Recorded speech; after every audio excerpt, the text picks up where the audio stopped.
오늘 은혜 받고 승리할 하나님 말씀은 시편 107편 말씀입니다. 시편 107편 28절에서 30절 말씀입니다.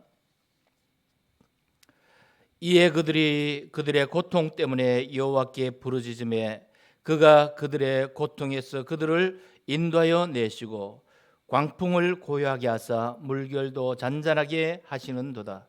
그들이 평온함으로 말미암아 기뻐하는 중에 여호와께서 그들이 바라는 항구로 인도하시는도다.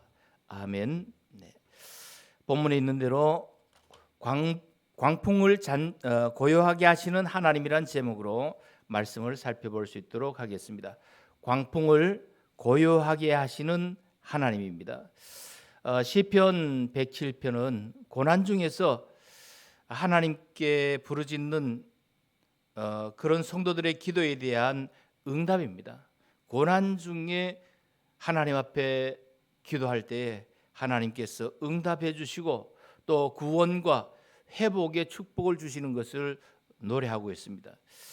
본문 28절 29절은요 특별히 폭풍과 같은 삶의 시련 가운데서 하나님이 고요함을 주시고 우리의 삶의 바다를 평온하게 해주시는 하나님의 능력을 강조하고 있습니다. 우리에게 닥치는 여러 가지 시련과 문제들, 또 광풍과 같은 문제가 있다고 할지라도 우리가 믿고 의지하고 우리가 간구하는 그 하나님께서 우리의 기도를 들어주시고 또 잠잠하게 해주실 뿐만 아니라 평안하게 인도해 주시는 것을 말씀해 주고 있습니다. 28절입니다. 이에 그들이 그들의 고통 때문에 여호와께 부르짖음에 그가 그들의 고통에서 그들을 인도하여 내시고 광풍을 고요하게 하사 물결도 잔잔하게 하시는도다. 아멘. 네. 고통 때문에 여호와께 부르짖음에 그랬어요.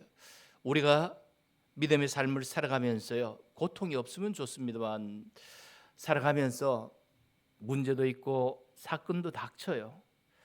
시편 기자가 말씀한 것처럼 고통도 우리에게 시시각각으로 다가온다니까요.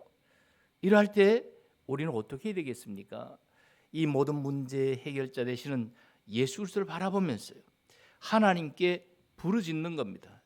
그때 하나님께서는 시련 가운데서도 평강을 주시고요 어려운 가운데서도 우리를 인도해 주시는 것을 말씀하고 있습니다.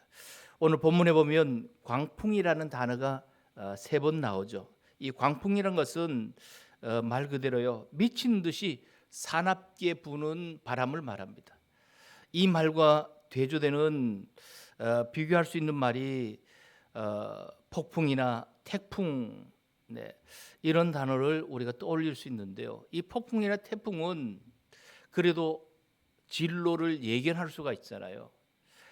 어느 정도 대비를 할 수가 있잖아요. 그런데 이 광풍이라는 것은 말 그대로 그 진로를 예측할 수가 없어요. 대비할 수가 없는 바람입니다. 무슨 이야기인가 하면 하나님의 자녀인데도요 우리에게 이런 광풍이 불어올 수 있다는 거예요. 전혀 예견할 수 없는 문제들, 그런 사건들이 올 수가 있다는 사실입니다. 그런 때 우리는 어떻게 해야 되겠습니까? 여호와께 부르짖음에 그들이 그들의 고통 때문에 여호와께 부르짖음에 저와 여러분에게도 고통스러운 일들이 있을 수가 있어요. 그런 때마다 하나님 앞에 우리는 나의 사정을 아뢰고 기도하는 것밖에 없어요.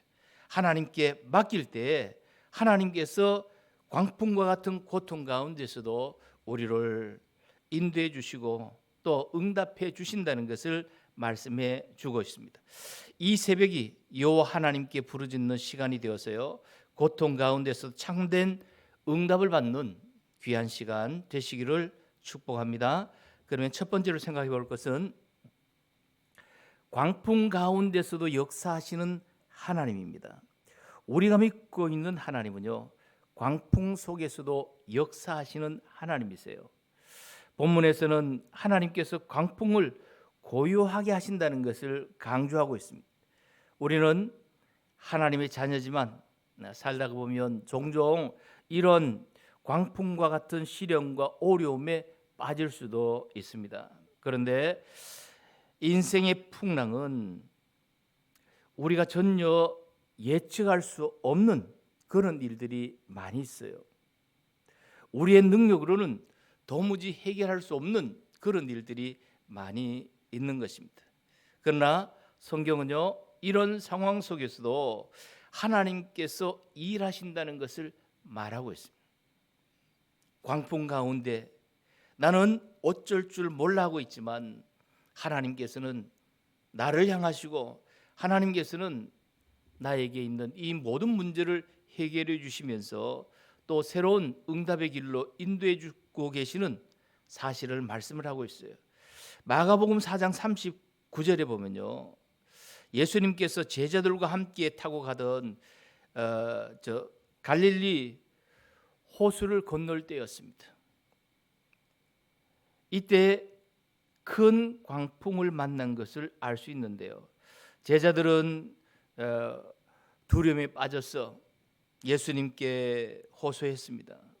그때 예수님이 바람을 꾸짖으시며 바다더러 이르시되 잠잠하라 고요하라 하시니 광풍을 잠잠하게 해 주신 사실을 알 수 있습니다.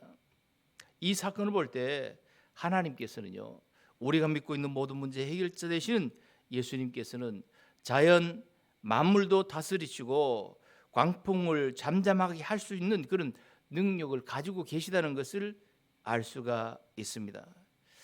우리는 삶의 갑작스런 이 고난과 시련이 찾아올 때 두려움에 사로잡힐 수밖에 없습니다. 그러나 하나님께서는 여전히 우리와 함께 하세요. 평안할 때 함께 하셨던 그 하나님, 문제와 사건이 없을 때 함께 하셨던 그 하나님이 풍랑 가운데서도 광풍 가운데서도 나와 함께 하신다는 것을 말씀하고 있습니다.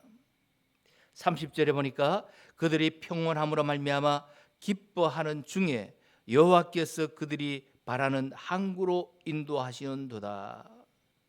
하나님은 우리를 안전한 항구로 인도하신다 말씀을 했습니다. 자, 그러면 여러분이 바라는 항구가 어디입니까? 여러분이 바라는 그 땅이 무엇입니까?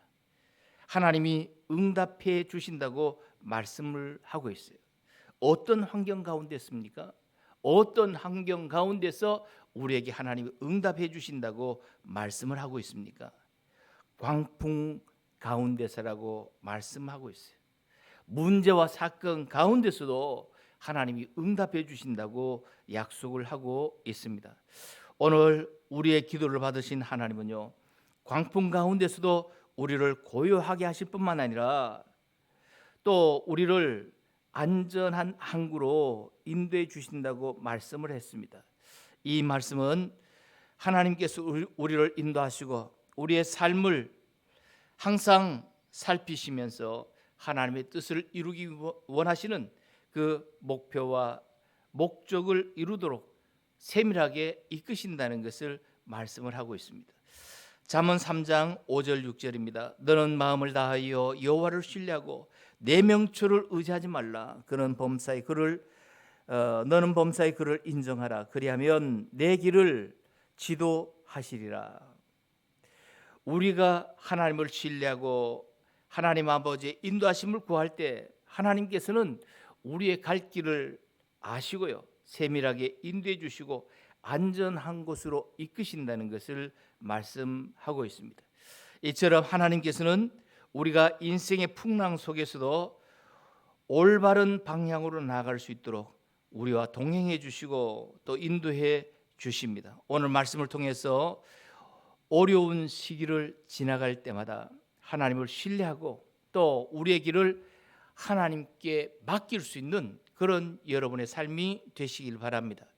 하나님께서는 우리가 불안해하며 또 길을 잃은 듯한 그런 순간에도 우리와 함께 하시면서 하나님이 원하시는 정확한 목적지로 우리를 세밀하게 인도해 주십니다. 우리는 그저 하나님께 맡기면 돼요. 평안할 때는 평안한 그대로 하나님께 맡기시고요, 오늘 본문에 나오는 말씀처럼 광풍이 일어날 때도 하나님께 맡기고 믿음으로 나가기만 하면 하나님은 우리의 삶을 지켜주시고 평안함과 또 세밀한 인도 속에 응답을 주신다는 것을 말씀하고 있습니다. 오늘도 광풍 가운데서도 역사하시는 하나님을 믿고 의지하는 하루의 삶이 되시기를 축복합니다. 두 번째입니다. 광풍 가운데서도 평안 주시는 하나님입니다. 우리가 믿고 있는 하나님은요, 광풍 가운데서도 평강을 주시고 우리의 마음을 지켜주십니다. 29절 30절을 다시 한번 읽어드리겠습니다. 광풍을 고요하게 하사 물결도 잔잔하게 하시도다. 그들이 평온함으로 말미암아 기뻐하는 중에 여호와께서 그들이 바라는 항구로 인도하시는도다. 아멘. 본문은 물리적인 폭풍을 진정시키는 것뿐만 아니라 우리 내면에 있는 두려움, 근심, 걱정, 불안, 이 모든 것들을 잠잠하게 하신다는 의미를 내포하고 있어요. 눈에 보이는 광풍과 같은 문제, 그 가운데 있는 모든 걱정과 근심을 하나님께서 잠재워 주신다는 것을 말씀하고 있는 거예요. 광풍 가운데서도 그들이 평온함으로 말미암아 기뻐하는 중에라고 그랬습니다. 광풍 가운데서도 평온할 수 있는 이유가 어디에 있습니까? 그 근거가 어디 있습니까? 광풍을 잠재워 주실 하나님이 계시기 때문에 그래요. 광풍을 잠재워 주실 하나님을 믿기 때문에 평온할 수가 있는 겁니다. 오늘 여러분의 하루의 삶도 어떤 광풍, 문제와 사건이 닥친다고 할지라도요, 전능하신 하나님을 믿고 바라고 의지하는 가운데서 평안할 수 있기를 바랍니다. 광풍을 고요하게 하사 물결도 잔잔하게 하시는도다. 이 믿음 가지고 믿음으로 나아가게 되어지면은 평온함으로 말미암아 기뻐하는 중에 여호와를 바랄 수가 있는 거예요. 전능하신 하나님이 오늘도 우리의 마음에 참된 평안함을 주시는 것을 기억을 하시고요. 어떤 문제가 있어도 절대 흔들리지 않는 그런 믿음의 삶이 되시기를 바랍니다. 빌립보서 4장 6절입니다. 아무것도 염려하지 말고 다만 모든 일에 기도와 간구로 너희 구할 것을 감사함으로 하나님께 아뢰라. 그리하면 모든 지각에 뛰어난 하나님의 평강이 그리스도 예수 안에서 너희 마음과 생각을 지키시리라. 아멘. 모든 것들을 하나님께 맡길 때에 아무것도 염려하지 말고 기도와 간구로 우리의 모든 것들을 하나님께 맡기게 될 때에 광풍 가운데서도 우리는 평안할 수가 있습니다. 우리의 마음과 생각을 지켜주시는 분이 전능하신 하나님이시기 때문에 그렇습니다. 오늘 하루의 삶이, 남은 한 주간의 삶이 우리의 삶 가운데서 가장 평안한 삶이 되기를 바랍니다. 예수님께서도 친히 이 평안의 말씀을 주셨어요. 요한복음 14장 27절입니다. 평안을 너희에게 끼치노니 곧 나의 평안을 너희에게 주노라. 내가 너희에게 주는 것은 세상이 주는 것과 같이 아니하니라. 너희는 마음에 근심하지도 말고 두려워하지도 말라. 아멘. 예수님이 말씀하신 이 평안은요, 세상이 주는 일시적인 평안이 아니란 이야기죠. 예수님이 주신 평안은 어떤 평안입니까? 광풍 가운데서도 평안할 수 있는 평안이에요. 문제와 사건 가운데서도 평안을 누릴 수 있는 평안인 것을 말씀하고 있습니다. 오늘도 평강의 주님이 우리와 함께 하시는 것을 기억을 하시고요. 주님과 더불어 문제와 사건 가운데서도, 광풍 가운데서도 참된 평강을 누리는 복된 하루 되시기를 축복합니다. 결론입니다. 오늘 본문에서 하나님이 우리의 삶의 광풍을 고요하게 하신다는 것은요, 단지 이 시적인 표현이 아니에요. 하나님이 광풍을 고요하게 하신다, 시적인 표현만이 아닌 것입니다. 실제로 하나님이 우리의 삶 가운데서 역사하시는 것을 말씀하고 있어요. 하나님은 광풍 가운데 있든지 어떤 문제 가운데 있든지 하나님은 여러분과 함께 하시면서요, 우리의 삶을 지켜주시고 인도해 주세요. 우리에게 참된 평안함을 주시기를 원하십니다. 오늘도 언약 안에서요, 하나님 말씀이 나에게 성취되어지기를 위해서 기도하고 모든 문제와 사건은 기도의 제목입니다. 광풍도 하나님께 맡기는 기도의 제목일 뿐이에요. 여러분은 평안하기를 하나님이 원하고 계십니다. 여러분에게는 하나님이 응답 주시기를 원하십니다. 그러면 어떻게 하면 되겠습니까? 저는 말씀을 준비하면서 어젯밤에 371장 찬송을 듣기도 하고 또 같이 부르기도 하고 했는데요. 구주여 광풍이 불어 큰 물결 일어나 371장입니다. 이것이 오늘 하루에 여러분의 찬송이 되기를 바랍니다. 오늘의 찬송이 되기를 바라요. 3절 찬송 가사 제가 한번 읽어드리겠습니다. 사나운 광풍이 자고 큰 물결이 그치니 그 잔잔한 바다와 같이 내 마음이 편하다. 구주여 늘 함께 계셔서 떠나지 마소서. 복된 항구에 즐거이 가서 그 언덕에 쉬리라. 이 가사에서 오늘 말씀이 다 이렇게 새겨져 있는 것을 알 수 있습니다. 오늘도 하나님은 광풍 가운데서 우리를 고요하게 하시는 하나님이신 것을 기억을 하시고요. 문제와 사건이 있어도 절대 흔들리지 마시고요. 언약 안에서 믿음으로 주님을 바라보시면서 광풍을 고요하게 하시는 하나님을 체험하는 복된 하루 되시기를 축복합니다.